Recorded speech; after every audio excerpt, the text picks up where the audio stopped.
Bonjour bien-aimés de le Seigneur, c'est mardi aujourd'hui, grand jour de la cellule de prière à la gloire de Dieu. Ce soir, nous allons avoir notre grand culte, le direct de la cellule, la gloire de prière, la gloire de Dieu.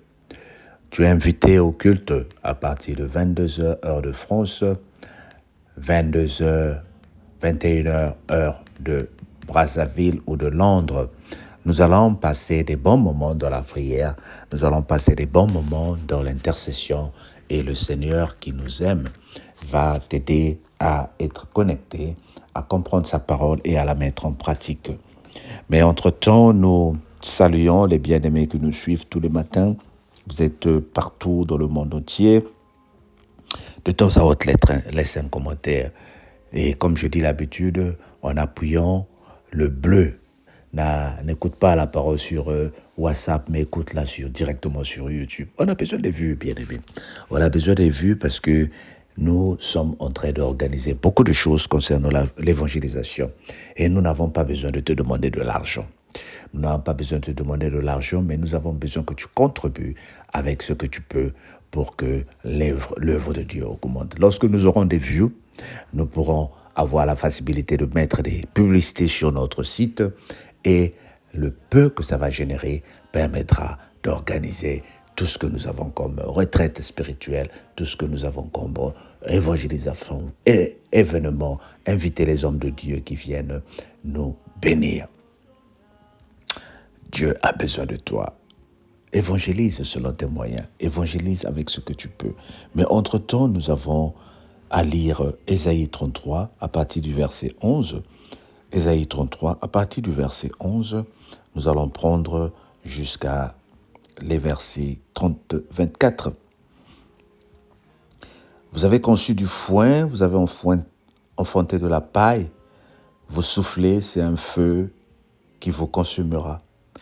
Les peuples seront des fournaises de chaux, des épines coupées qui brûlent dans le feu. Vous qui êtes loin, écoutez ce que j'ai fait. Et vous qui êtes prêts, sachez quelle est ma puissance. Les pécheurs sont effrayés dans Sion. Un tremblement saisit les impies. Qui de nous pourra rester auprès d'un feu dévorant? Qui de nous pourra rester auprès des flammes éternelles? Celui qui marche dans la justice et qui parle selon la droiture, qui méprise un gain acquis par extorsion, qui secoue les mains pour ne pas accepter un présent, qui ferme l'oreille pour ne pas entendre les propos sanguinaires et qui se bande les yeux pour ne pas voir le mal. Celui-là habitera dans les lieux élevés. Des rochers fortifiés seront sa retraite. Du pain lui sera donné, de l'eau lui sera assurée. Tes yeux verront le roi dans sa magnificence, et ils contempleront le pays dans toute son étendue. Ton cœur se souviendra de la douleur. Où est le secrétaire? Où est le trésorier? Où est celui qui impactait les tours? Tu ne verras plus le peuple audacieux, le peuple au langage obscur qu'on n'entend pas, à la langue barbare qu'on ne comprend pas. Regarde Sion, la cité de nos fêtes. Tes yeux verront Jérusalem, séjour tranquille, tente qui ne sera plus transportée, dont les pieds ne seront jamais enlevés et dont les cordages ne seront point détachés. C'est là vraiment que l'Éternel est magnifique pour nous et nous tient lieu de fleuve, de vastes rivières. On ne pénètre point de navire aramais et qui ne traverse aucun grand vaisseau, ou ne pénètre point, de navire aramas et qui ne traverse aucun vaisseau. L'Éternel est notre juge, l'Éternel est notre législateur, notre roi, celui qui nous sauve. Tes cordages sont relâchés, ils ne seront plus le pied du mât et ne tendent plus les voiles. Alors on partage la dépouille d'un immense butin. Les boiteux même prennent part au pillage. Aucun habitant ne dit « je suis malade ». Le peuple de Jérusalem reçoit le pardon des iniquités. Amen. Waouh, c'est une longue parole, mais qui nous enseigne encore beaucoup de choses.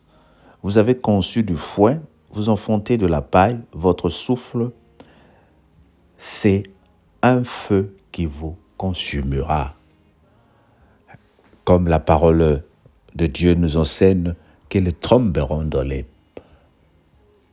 trous qu'ils sont en train de préparer pour toi. Vous savez, la parole de Dieu nous rassure dans quel sens? La parole de Dieu nous rassure dans le fait de savoir que nous avons la protection de Dieu. Même si aujourd'hui tu as l'impression que les chrétiens ne sont pas protégés, qu'il y a des chrétiens qu'on est en train de tuer, qu'il y a des chrétiens qu'on est en train d'opprimer, où est Dieu? Mais la parole de Dieu est en train de dire ici, il y a des trous qui ont été créés pour que nous enterrent, mais c'est ceux qui les ont créés qui vont y tomber. La parole donne un exemple ici pour le feu.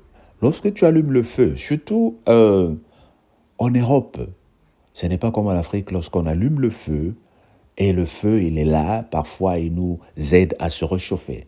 Mais en Europe, tu peux allumer le feu, et si tu ne fais pas attention, tellement qu'il y a beaucoup de vent, surtout en Angleterre, que ce feu-là, que tu as allumé dans ton jardin, que tu ne surveilles pas, il suffit que le vent souffle,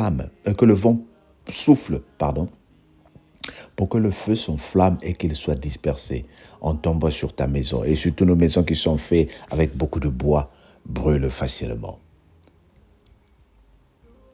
C'est ce qui peut arriver aux gens qui sont en train de mettre le feu partout, sans surveillance. Et le feu dont le Seigneur est en train de parler ici, c'est le feu, comme j'ai dit hier, que nous sommes en train de s'aimer dans la vie des autres. C'est-à-dire, une seule parole, ta langue est devenue comme un feu. Une seule parole qui sort de ma bouche devient un feu qui détruit toute une famille. Bien-aimés, je parle ce matin aux gens qui ont la possibilité d'être écoutés, les conseillers. Ngo bakwe weke, yo oba yo kaka. Toi à qui on prête l'oreille parce que tu as une certaine grâce de parler, parce que tu as une certaine grâce de manipuler les autres. Qu'est-ce que tu dis dans les maisons où tu es rentré lorsqu'on t'a reçu? Est-ce que c'est tout ce que tu vois que tu dois dire?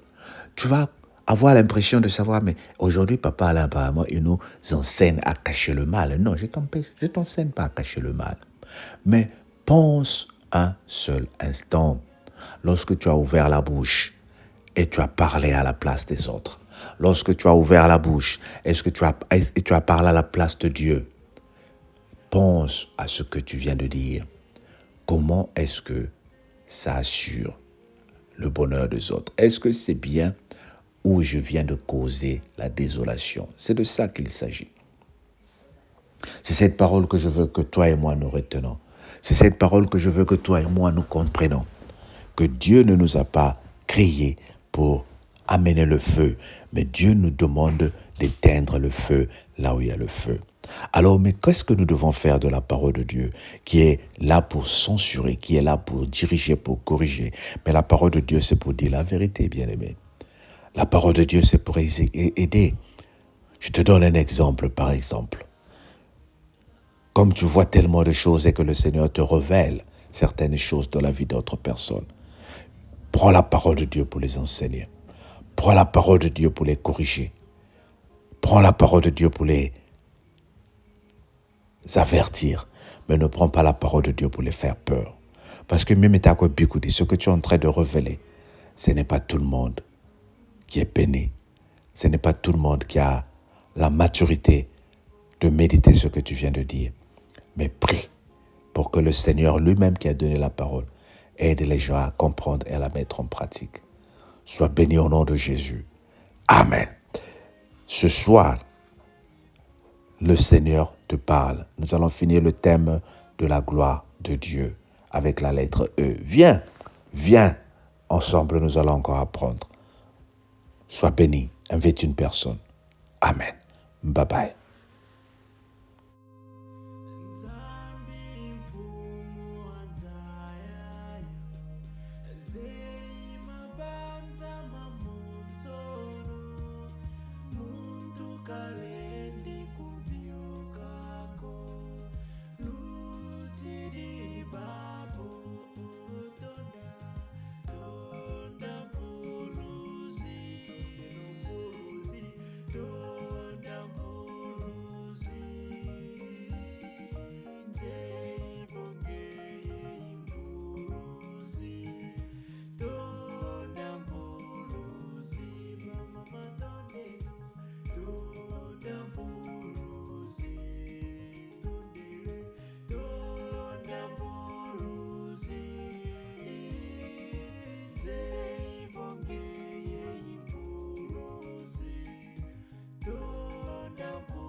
Luiza kwa mvuluzi yanditanani ababo menga katengula vananzi Luiza